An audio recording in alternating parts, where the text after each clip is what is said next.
The FarmOn Foundation, I should start out by saying Sarah is here with me, and she will be here to answer some questions afterwards. If you have questions, I'm trying to leave some time for that. We had to make some, at the FarmOn Foundation, we had to make some changes last minute on Jamie, and I appreciate her patience with us because two other speakers were prepared to be here and then had some health issues that they had to deal with. So it ended up being Sarah and I, and Jamie got last minute information. So the FarmOn Foundation was founded in 2008 by a group of young farmers and myself. The young farmers being in the age demographic of 35 and under, and I being the only one that was not. They are a nonprofit foundation, and they basically believe that despite the statistics that say that the young farmer is leaving the farm and that there's no desire to be a part of it, that in fact they wanted nothing more than to be able to farm. The issue being they need to be supported to find the opportunity, both financially and room in a business to be a part of. So the FarmOn Foundation started for that reason. For the first time in history, in 2011, the 55 and plus farm operator is the largest percentage of farm operators in Canada, and that is that's the first time that's ever happened.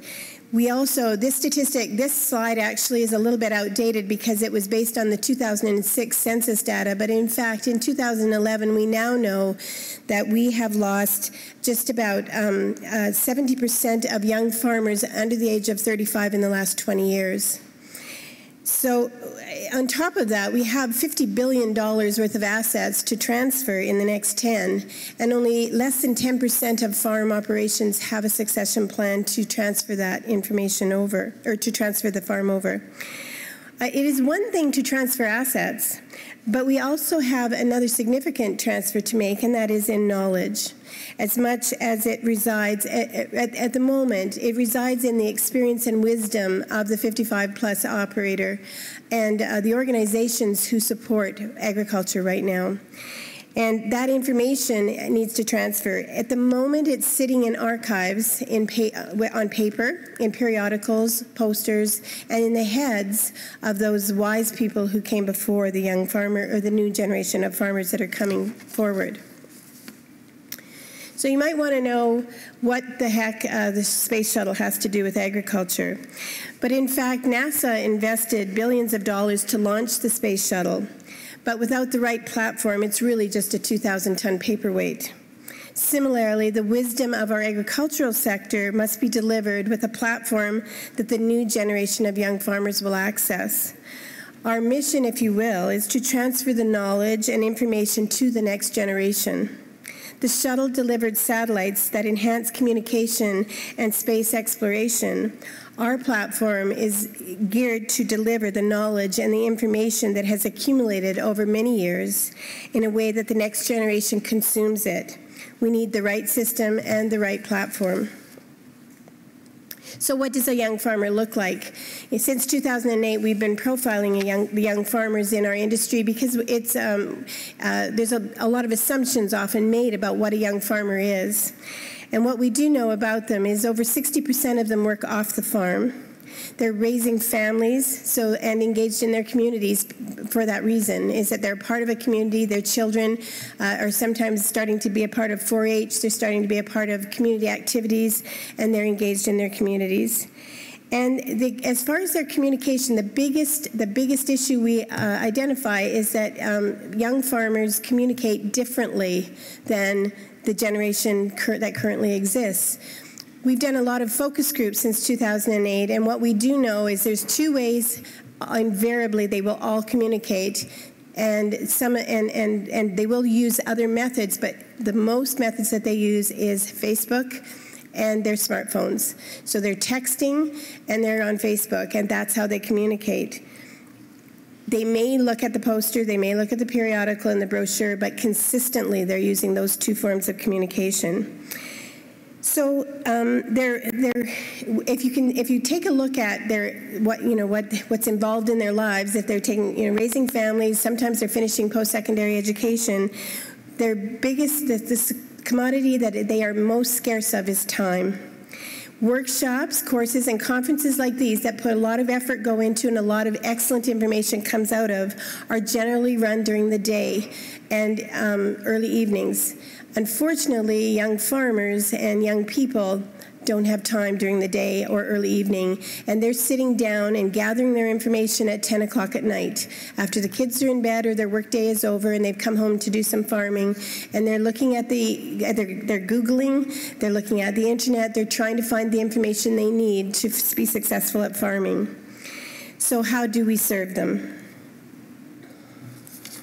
So we have to look at ways to close the gap in the transfer of knowledge because, like I said before, most of the knowledge in our agricultural organizations is on paper and sitting in periodicals and papers that exist. So how are we going to close that gap? How are we going to find a way to transfer the knowledge? We need all methods at this moment in time because we have two different significant differences in communication between the two generations. We're going to have to use all of the ways that we possibly can. So we'll use conferences and courses and workshops for those that are able to do that, but we also need to find an online presence for those that are looking at it at 10 o'clock at night. Agriculture at the moment has little online presence.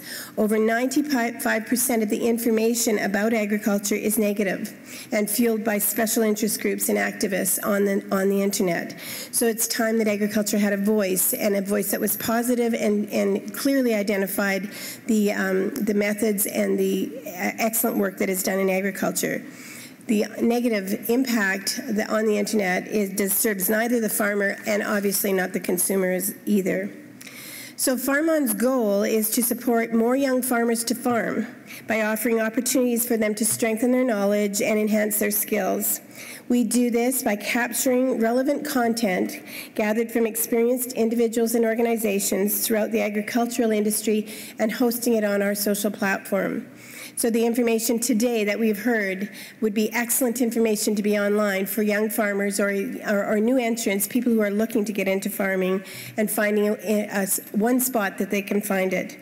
FarmOn also offers, though, there's a second part to that, which is offering agricultural organizations the ability to support the farmers and the communities by transferring their knowledge that would build a strong agricultural sector. An online digital network specific to farming and agriculture, so that's all that's on the site, creates the ability to engage with others and creates interactive conversations and meaningful discussions.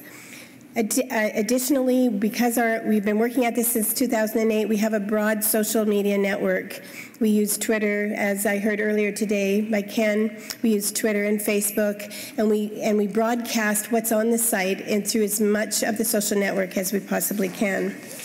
So here's a bit of a picture of what the site looks like, and we just captured photos of it. If you go online to farmon.com, you would be able to explore it yourself. But what it is, basically, is we have two sections. One is called the Farm Masters section, and one is called the eMag section. Farm Masters is workshops. Those workshops that would transfer learning, transfer knowledge about how to do things, how to extension learning, basically. It's not intended to duplicate what's happening in our post-secondary institutions. It's intended to capture the knowledge of, like I said, the wisdom of farmers ahead of them, as well as organizations that have information to share. The eMag, which is an electronic magazine, is a capture that we only see the top part of it right here, but basically it captures information, innovation, how-to videos, how-to articles that we gather from all of the agricultural sector to try to share on our site so that that kind of information gets out there. You can sign up as a member on the site, or you don't have to. Either way, the eMag is free content to everybody. The workshops, there's some free content, and there is a small fee to try to create a sustainable model of $9.99 a month for some of the workshops. Again, like I said, you can sign up as a member, or you don't have to. So this is an example of an eMag, and so you can see that we can capture in various different ways, but we basically, in an eMag, we are curating content from around the agricultural network. So if you're trying to advertise a conference, or you have a new product, or you have something that is of use and of interest to a young farmer, or any farmer for that matter, because I do need to clarify that while our target is the young farmer, our membership is half over the age of 50 and half under the age of 50. So it's significant. Information is good for everybody, but we do want to target the young farmer, and by targeting we mean providing them with information that they can use in a way they consume it. So as you can see, we have about this author. So if it's something that you have to share, we would highlight who that was, and other workshops perhaps by the individual who we have, or the organization, and a little bit about that organization. This is an example of a workshop where we, in this case, it's the 5 C's of credit. So we have a little bit about the guide, who it is, what their credibility is. Again, also it would identify other workshops they might be a part of. We also have downloads, if you can see on the right-hand side. The downloads, we try to provide the information both in audio, in written, and in video, in a way that so that any one of those 3 learning styles could be accessed. Underneath, you can see join the discussion. That's an opportunity for people to be a part of the discussion, to talk about what the information that they have around this topic, to ask a question. The guides all get, if a question gets asked, if a question mark goes behind something, the guide actually gets an email to suggest that there's been a question asked about the information that we have put on there, and they have the ability to come back and answer the question. So there's a whole an opportunity not just to present the videos and to present the information that we have, but to have a meaningful discussion around it and sharing, so if there's additional information that they would like to learn more about. This is a newest addition to the FarmOn Foundation, and it is what we call a facilitation service. What we've found is that lots of times, any farmer, but young farmers in particular, don't necessarily understand where to find the resources that they need or the mentorship that they need, because sometimes it's a mentor. Our facilitator is online, and all they have to do, and again, you don't even have to be a member to do this, you just need to send an email, and the facilitator would contact you in the method you prefer. It could be by phone, could be by email, by Skype, whichever way is the way you would like to be contacted, to talk about what the issue is, what kinds of resources you might need, and or mentors that you might be looking for. And it is her job to then find those resources and offer them to you. She would offer them in offering several different opportunities, so that we're not just promoting one or another, but in a case, as an example, if it was somebody needing an accountant, we might look for somebody in an area. She would go look for somebody in an area and provide all of the names of the accountants in a particular geographical area for them to choose from that were particular, had a focus on agriculture. Or it might be an organization that's looking for information. It's almost anything you can imagine. This facilitator is available to help support. We're just getting it going. We also, what we're hoping to do with organizations is recognize that if you have an organization that has the ability to mentor a young farmer, or has information that could support young farmers, or like I said, any farmer, that you would have, our facilitator would be able to contact you to find mentors, to find the information that they need. So basically, the social platform that we have created we started it in, like I said, in 2008, and we've spent many months and years, actually 4 years, trying to put it into a way that we know is going to work. We've tested it. We've changed it several times. Just most recently, we changed it to include the eMag. But we do know that strengthening the agricultural sector is going to take a collaborative effort to make it a difference. So as you can see, it's not that we have all of the information. In fact, that's not. We mostly were looking for a way to distribute all of the good information. And it's because it's a social platform, because you can talk and engage with the information on it. There doesn't seem to be a reason for everybody to go out and create exactly the same thing. So we also have the ability to create a microsite so that you and your members, if you happen to be a part of an organization, can actually converse on the site, and you can share the information that you need. That is the newest product that we're creating for agricultural organizations. We believe that the collaborative effort, that if everybody's in one spot, able to collaborate with each other and talk to each other, that the agricultural sector will be strengthened. We know, I think yesterday some of you heard Vic Mirage, and to change is what we do, is to build on the past. And what FarmOn Foundation is trying to do is not to build on the past, but to transform what's happening in the industry and communicate in a way that young farmers can communicate and develop literally a new possibility. And I was trying to be succinct with it and get the information out that you want. We do, Sarah's here to answer a few questions. She is of the demographic and has lots of information if you have any questions for her.